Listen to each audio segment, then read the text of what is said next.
deseo de compartir conocimiento. Pero yo creo que en este momento esa página está llenando un vacío en este país, porque las páginas gubernamentales en este campo realmente no nos proveen información actualizada sobre qué está pasando en materia de residuos. Y abrí una sección que se llama México, y en esa sección México, por ahora solamente he abierto dos subsecciones, una para Querétaro, que es donde vengo, y otra para Jalisco. La más rica es la de Jalisco porque la abrí con el propósito de llevar a cabo el proceso que les comenté de construcción del Programa Estatal de Residuos con la participación de todos los sectores. Entonces, a mí me gustaría, y ese sería, digamos, el ejercicio que yo les pediría que hicieran en relación al tema que yo les voy a tratar, que va a abordar los problemas. El título que me pidieron que le diera mi plática es Impactos y problemática ambiental que generan los residuos sólidos. Pero yo quise ligarlo con los retos y oportunidades de aprovecharlos como recursos, porque en realidad ese es el fin último de este curso, que dejemos de ver los residuos como un problema y que pensemos en ellos como un recurso. Entonces yo dije, para la primera vez que van ustedes a entrar ya en una materia técnica, a mí me gustaría dar mi versión de ello, porque de alguna manera la Ley General para la Prevención y Gestión Integral de los Residuos, que yo ayudé a elaborar, ese es su propósito, el que ya no pensemos en residuos. Es una transición, teníamos que hacerla hacia esta nueva visión de los residuos como recursos, ¿no? Entonces, yo quisiera que el ejercicio que ustedes vayan a hacer relacionado con esta primera sesión, y se los voy a mandar por correo electrónico, ya más puntualizado, cuál sería el objetivo de ese ejercicio y en qué consistiría, es el que ustedes analicen el contenido. Hay dos contenidos en esa página que principalmente les pueden interesar. Hay uno de manera general para residuos. Hay conferencias, hay materiales para cursos, hay referencias de otros países, hay normatividad nacional e internacional, etc. Pero entonces les puede interesar de manera general. Pero la sección de Jalisco pues les tiene que interesar porque yo creo que todo lo que ustedes van a hacer es con el ánimo de mejorar la gestión de los residuos en Jalisco.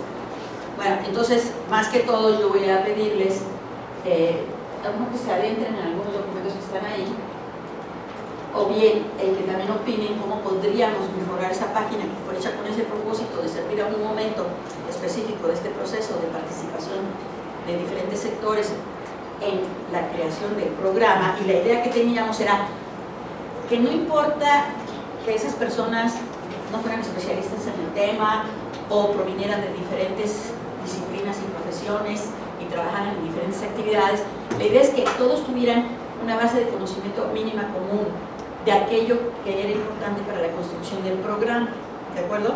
Entonces ustedes van a ver un proyecto, una sección que va relatando, sobre todo hay una sección que se llama Planeación Intersectorial, que empieza desde la invitación inicial a que cualquier ciudadano de esta entidad pudiera participar en el proceso, ¿no? Entonces, tal vez podrán ligar mi plática después con la de Gerardo Bernache cuando va a hablar de procesos de incidencia política ciudadana, ¿no?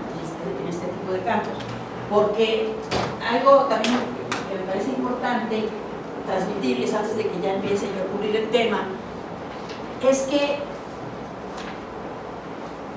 quien quiera de ustedes que esté aquí, independientemente de los beneficios que obtenga para sí mismo, para su empresa, para su escuela, para los propósitos que ustedes quieran, deben de pensar siempre en qué contribución pueden hacer para mejorar su entidad, para mejorar este país. O sea, no conformarse con resolver ustedes mismos, mejorar su grado académico, lo que fuera. Este país nos necesita a todos.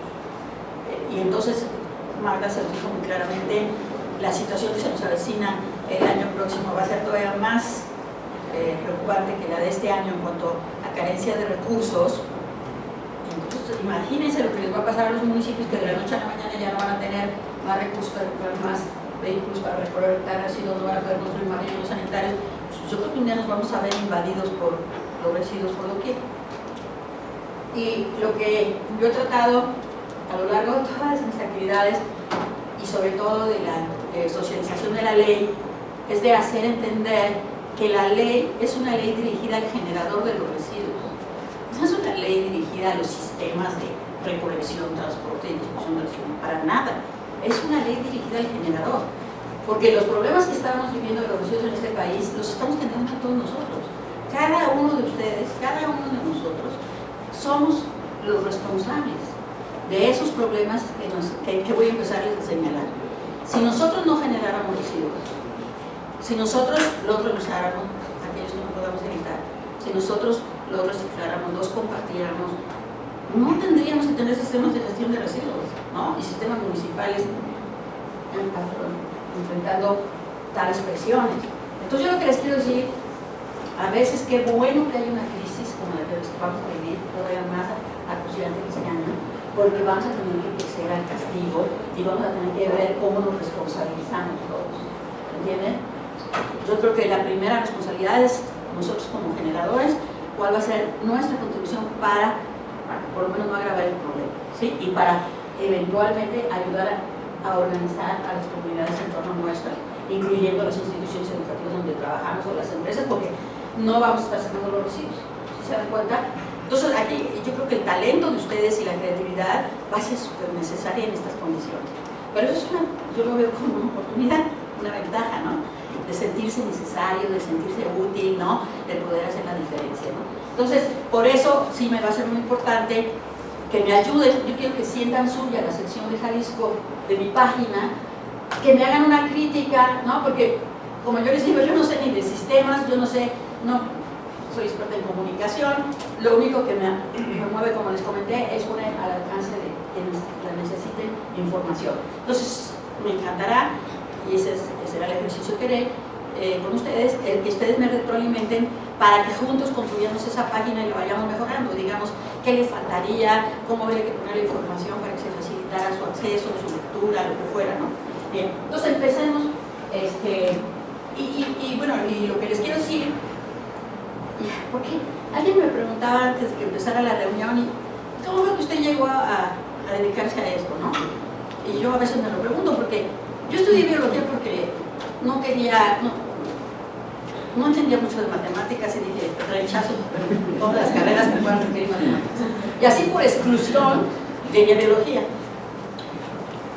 Y fue fascinante, ¿no? La biología le abre, y eso sí lo tengo todavía hoy, una visión grande del mundo, ¿no? Yo no puedo ver chiquito, yo tengo que ver las cosas en su integralidad, y eso es importantísimo en materia de gestión. Uno tiene que ver todo, no puede estar uno enfocado nada más en las partes.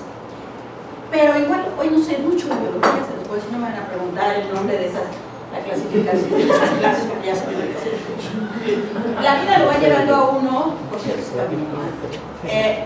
yo terminé, bueno, yo me fui a Francia a hacer un doctorado en ciencias, en genética, porque trabajaba ya entonces en un laboratorio de genética y radiología para estudiar, digamos, cómo hacer análisis cromosómicos y demás, que en ese momento no habíamos llegado todavía al nivel del análisis del genoma, no para ver los genes, sino se había a nivel de cromosomas. Y yo traté mi tesis de doctorado fue investigar la relación entre genética y cáncer. Llegué a México y monté un laboratorio en el Instituto de Investigaciones Biomédicas para evaluar los efectos genéticos de sustancias químicas ambientales. Y esto se fue relacionando con la salud ambiental, y de repente me encontré que me habían invitado a ser directora general de salud ambiental, ocupacional y saneamiento básico en la Secretaría de Salud Federal. Y de estar metiendo en mi laboratorio, en cuanto tomé posesión del cargo, me vi involucrada en las reformas de la Ley General de Salud, porque nadie me había enseñado cómo se hace una ley, un reglamento o una norma.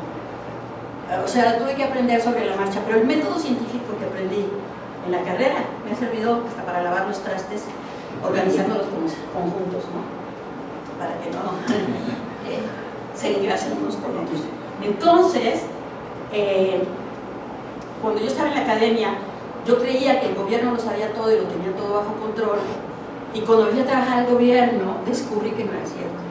Descubrí que gentes que ocupaban cargos tan altos como el mío no habían sido entrenadas para el cargo.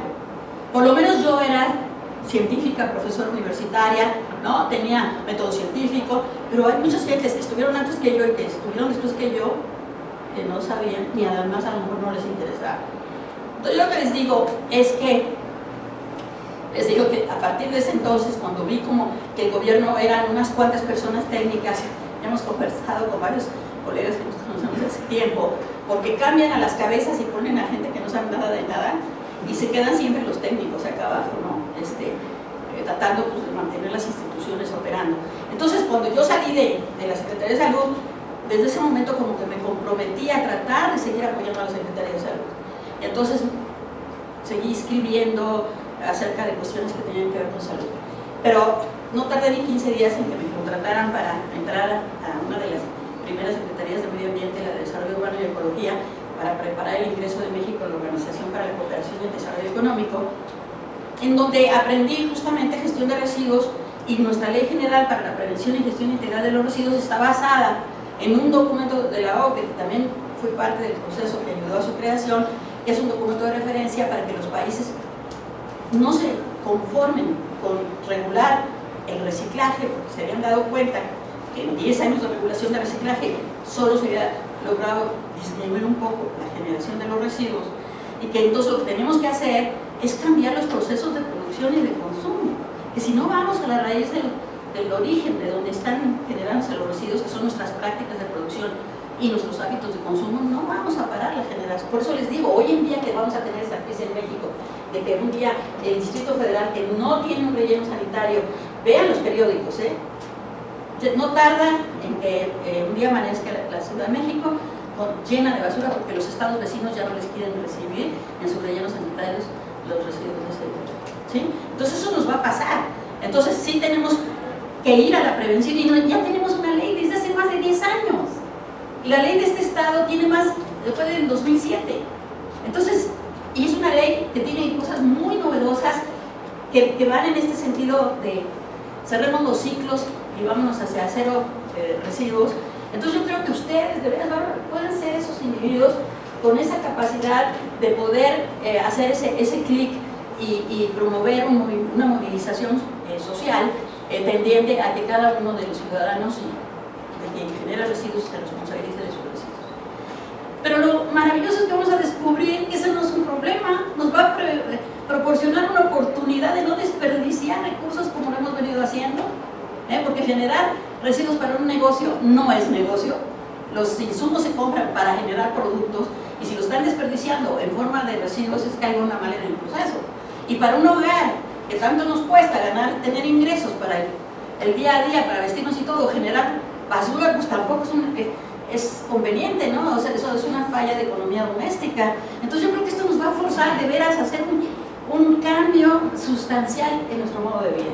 Entonces, y ustedes van a hacer, digamos, van a tener aquí las herramientas para estar preparados para contribuir a ese cambio, ¿no? Bueno, entonces vamos a la primera, por favor. Bueno, entonces, ¿qué es lo que les quiero plantear en esta presentación? Y perdón, antes de concluir esta historia de mi vida, era para decirles, porque la pregunta era interesante, porque yo ya soy una persona, ya no sé de qué edad, porque cada vez me cambian la tarjeta y ahora soy adulto mayor, ¿no? Me pasé por tercera edad, lo pasé por la cuarta, me pasaron después adulto mayor. Yo tengo 78 años. Soy mujer, soy bióloga, ahora jubilada. Todos esos elementos me hubieran descalificado para que alguien considerara que yo podría ser una persona que le importara a alguien, sobre todo a nivel político o a nivel social. Pero eso es lo que yo creo que ha cambiado nuestro país.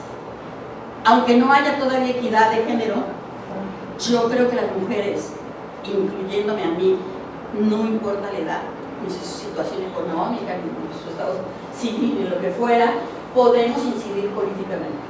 Yo hoy en día tengo acceso a los legisladores, trabajo, bueno, ya casi estoy pidiendo que ya no me vaya a llegar otro correo, porque soy miembro de todos los consejos habidos y por haber, el Consejo Nacional Consultivo de Sustancias Químicas, junto con Magda, soy miembro de este comité técnico asesor para los residuos que contienen contaminantes orgánicos, soy miembro de el Consejo Científico de la Comisión Federal de Contrarriesgos Sanitarios.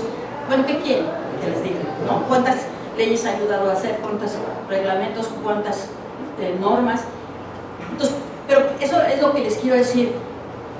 Yo creo que ustedes deben estar abiertos y deben de comprometerse a lograr también incidir políticamente en la vida de su estado. ¿Entienden? No importa el género, no importa a qué se dediquen o no se dediquen. Yo creo que todos tenemos que asumir una actividad, un compromiso mayor. Si estamos como estamos, es que hemos dejado que las cosas se deterioren a nivel político, a nivel gubernamental, a nivel social. Si queremos que cambie esta sociedad, cada uno de nosotros tiene que asumir su responsabilidad, y yo les puedo decir que sí funciona. Es decir, que sí llega uno a ser escuchado, a ser respetado, a ser seguido, ¿no? Entonces esa sería, digamos, mi propuesta, ¿no? Entonces, por eso, cuando me dijeron que les hablara de problemas, yo casi rápidamente quiero salir del problema para pasar a la solución del problema. Yo creo que no debería haber sido bióloga, debería haber sido ingeniero, ¿no? Porque creo que esa es la forma de actuar de un ingeniero, ¿no? Pero es que para mí eso es lo importante. Es imprescindible que defina uno bien el problema del punto de partida, porque eso es lo que le da a uno, es la brújula que nos marca la ruta por donde debemos seguir.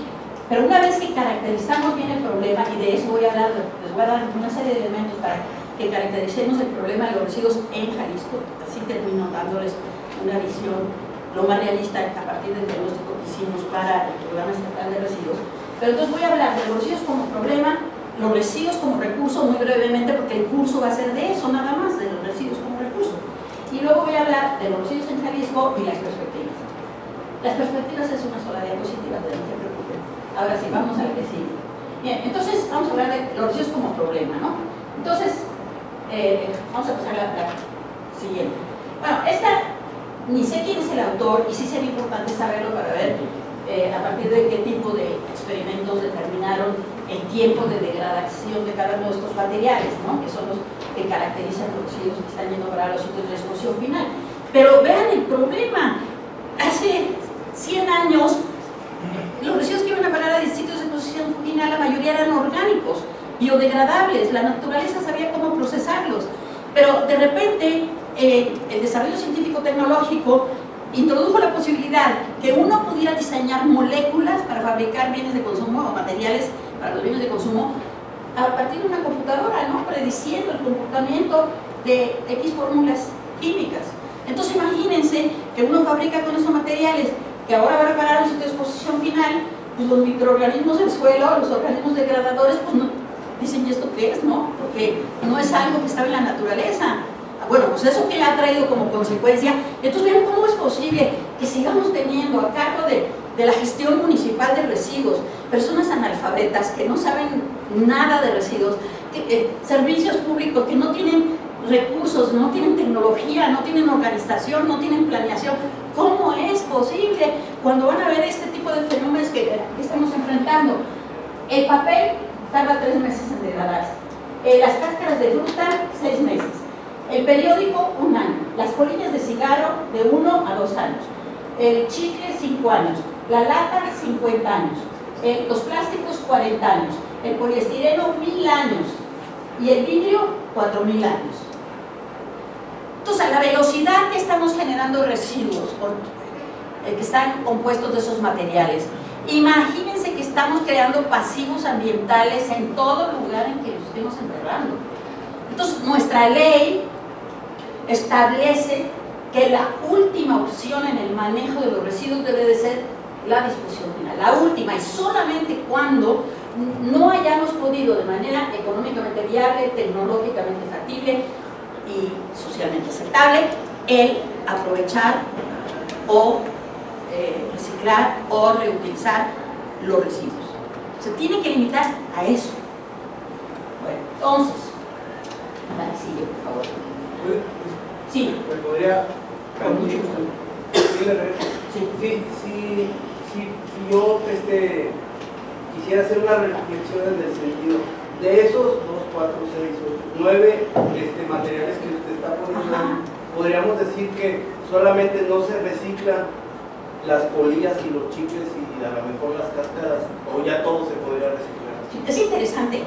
La semana próxima va a haber en Querétaro, en los días 5, 6 y 7 de octubre, un congreso de la Asociación de Especialistas en Tecnologías de Residuos.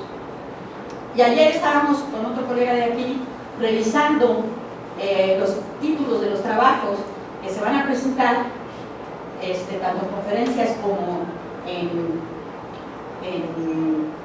carteles. Hay un trabajo sobre el reciclaje de polímeros. Pues en la prepa lo reciclábamos, pero ni modo reciclar el chicle. A mí lo que me preocupa bueno, yo preferiría la reciclaje del chicle. A mí lo que me preocupa del reciclaje de los filtros de los cigarros es que el contenido del tabaco, se han identificado más de 3.000 sustancias tóxicas en ellas. Entonces imagínense que todas se quedaron en el filtro. Entonces a mí se me hace que el reciclaje, yo inmediatamente no tengo un trabajo en la mano, pero lo voy a tener en su momento. La pregunta es ¿para qué uso? Porque hoy en día estamos muy eufóricos con que vamos a reciclar todo, no es cierto. Hay que hacer análisis de ciclo de vida para ver qué sí reciclamos y qué no, porque es conveniente ambientalmente o es conveniente energéticamente. Porque ¿qué se está descubriendo? Y por eso la discusión esta de los residuos electrónicos es tan importante, ¿no? Y este comité que formamos y en el que estuve en reunión la semana pasada. Pues resulta que los equipos electrónicos, véase todo el componente plástico, puede tener retardantes de flama que son compuestos orgánicos persistentes, tóxicos y bioacumulables. ¿Y qué pasa? Y entonces por eso ahora se hizo un convenio internacional y se puso freno al reciclaje. No es que no queramos reciclarlos, pero la pregunta es, ¿tenemos las tecnologías capaces de fijar, igual el plomo que viene en el tubo de rayo catódico de los monitores, que hasta ahora no hemos encontrado una tecnología que impida que una vez que está en un producto reciclado no se libere de él en ciertas condiciones de acidez, no, o X, ¿no? Porque lo que se han descubierto es que si esos plásticos que contienen esas sustancias se usan para fabricar envases de botellas de agua o biberones, pues van a terminar llegando a nuestros organismos, ¿sí? Entonces, se me pasó poner aquí una presentación que suelo hacer sobre la cantidad de sustancias químicas con las que nacen los niños el día de hoy, porque pasa a través de la placenta, a través de la leche materna y de lo que empiezan a comer y de los biberones, que es donde se les da la leche, y la cantidad de sustancias químicas que están llegando a los organismos es tremenda, ¿no? Bueno, entonces les comento eso. Lo que les quiero decir es, dense cuenta por qué tenemos una legislación como la que tenemos, que dice un alto a la generación de residuos, un alto a integrarlos, porque vamos a enfrentar todos estos problemas, ¿no? Y cuidado si, yo les comentaba, que los países de esta organización, la OCDE, que son los más avanzados del mundo, y que empezaron desde los años 80 a legislar el reciclaje, se dieron cuenta pues, que por un lado no frenaba suficientemente la generación de basura, porque consumimos a una velocidad mayor, ¿no?, de la que tenemos para reciclar. Bueno, el caso es que ahora se dieron cuenta en sus modelos estos de vamos a prevenir y vamos a reintegrar esos materiales que vienen ya sea los materiales como tales o los productos post-consumo, vamos a reintegrarlos a las cadenas productivas para volverlos a reusar, ¿no?, o reciclarlos en forma de otros productos. Bueno, pues hoy en día la tendencia es mayor al reuso que al reciclaje, por esto que les estoy comentando, ¿sí? De que en el reciclaje hay muchos peros. Órale, a cuidar la energía, órale, a cuidar las emisiones, órale, a cuidar que no vaya a ser peor el producto reciclado, ¿no?, que la materia prima con la que haríamos el producto de manera original, ¿sí? Entonces por eso les digo, miren, yo hablaba con una compañera que es una de las mejores especialistas en México en química ambiental y química de suelos, que me decía, mira Cristina, yo estoy muy preocupada porque hoy muchos estudiantes se supuestamente educan a través de internet, ¿no? Y entonces ya porque creen que acceden, ¿no?, a un artículo en internet que les explica lo bueno que es esto, ¿no?, o lo malo que es aquello, ya creen que saben. Hay que tener un entrenamiento sólido en física, en química, en biología, en bioquímica, en termodinámica. Y como dijo Magda, no tenemos que ser expertos en todos. Hay que formar equipos interdisciplinarios, ¿sí?, para poder planear y decidir. Por eso yo les digo, ¿cómo es posible que estemos dejando la gestión de los residuos en manos de unas personas? Que mis respetos, porque gracias a ellos están resolviendo un problema que nosotros generamos, pero sin conocimientos y demás, cuando les estamos poniendo en sus manos una serie de materiales que tienen todas esas problemáticas, ¿sí? Entonces, el punto de partida de lo que les estoy queriendo decir, el principal problema es esto, ¿no? La tecnología, que es maravilloso, ni siquiera quiero tocar el tema de las nanomoléculas y de los productos fabricados con nanomoléculas, ¿sí? Porque si todavía no hemos acabado de entender los riesgos asociados a las sustancias originales que están en un tamaño molecular grande, pues imagínense si el disminuir su tamaño facilita el ingreso al organismo, ¿no? No, hombre, pero no voy a entrar ahí, ¿sí? Lo único que les quiero decir es que sí tenemos que hacer algo y sobre todo tenemos que crear una conciencia social y de responsabilizarnos de lo que consumimos. Tenemos que ser consumidores responsables, ¿sí?, por favor, porque de eso es lo que terminará dictando el problema que vamos a tener cuando descartemos lo que compramos. Nadie a la hora que va a seleccionar un producto de consumo se está preguntando qué tan fácil va a ser el manejo de este producto cuando yo lo deseche. ¿Va a causar problemas en el ambiente? ¿Va a intoxicar a alguien? ¿Se va a incendiar y va a emitir tanto contaminantes que provocan cambio climático o contaminación de la ventilación? Nadie. Hoy en día no está internalizado en el costo de los productos que consumimos el precio de lo que tenemos que pagar para manejarlos como residuos cuando los desechemos. Hoy no está internalizado. Entonces, imagínense la responsabilidad tan grande que tenemos a ese respecto. Pero bueno, déjenme, insisto, quiero transitar por los problemas y luego transitar sobre las oportunidades, ¿no? Que tampoco quiero que salgamos de aquí, ¿no?, diciendo ¿Me permite hacer todo lo que quieran, por favor. Yo cuando estaba, todavía estoy chavo, pero estaba más chavo, cuando compraba uno algo y ya lo tirabas al bote de la basura, decías, yo ya cumplí, ¿verdad? Ahora hay que ver más allá, que no, porque lo tiras a la basura y no se resuelve nada más que sigues contaminando, y es muy difícil suponer cuando lo tires lo que va a suceder. Yo pienso que las cosas que se reciclan de ahí, principalmente los que pueden resolverlo desde mi punto de vista, son los empresarios, porque genera feria. Si un empresario puede saber que las colillas a lo mejor con eso hace veneno, o lo compran y luego nos venden veneno de colillas, ¿verdad? Pero yo pienso que eso es el motor que va a mover que todo eso se recicle. Exacto, pero ese es justamente de lo que les van a estar hablando en este curso, entre otros de la política, por ejemplo, de la Unión Europea de economía circular, en donde se dice, desde el productor, antes de diseñar un producto, ya debe de estar pensando en qué materiales van a conformar ese producto y anticipar cómo se van a comportar cuando se convierte en residuo. Y por eso le estoy diciendo que con esta nueva conceptualización de que lo que se va a privilegiar es el reuso, y en segundo lugar el reciclaje, pero primero el reuso. Entonces, hoy en día ya muchas empresas están deteniendo dos procesos que se vivieron durante los últimos 50 años. Lo que se llama la obsolescencia programada, que es el adrede hacer productos con componentes que se van a descomponer tan pronto como llegan a nuestras manos para que justamente compremos el siguiente producto.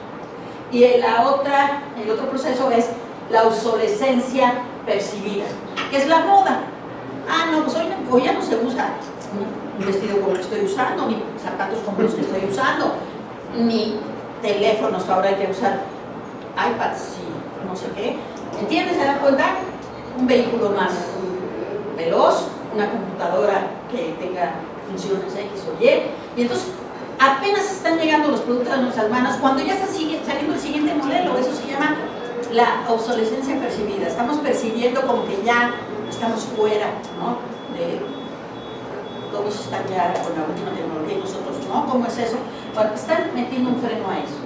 Ahora ya en estos países, y bueno, veremos qué podemos hacer con el reglamento de la ley de residuos de aquí, de este estado, que sí tiene previsiones a ese respecto, cómo meterle el freno a ese tipo de compra y descarta para tratar de establecer lo que se llaman los sistemas de logística inversa o reversa, en los cuales el consumidor le puede regresar al productor el producto al final del consumo para que éste se responsabilice de su aprovechamiento. Y yo les voy a dar modelos de cosas que ya están sucediendo en México con ese modelo, ¿no? Y bueno, ya vi que en el programa hay otros ejemplos que se van a estar dando.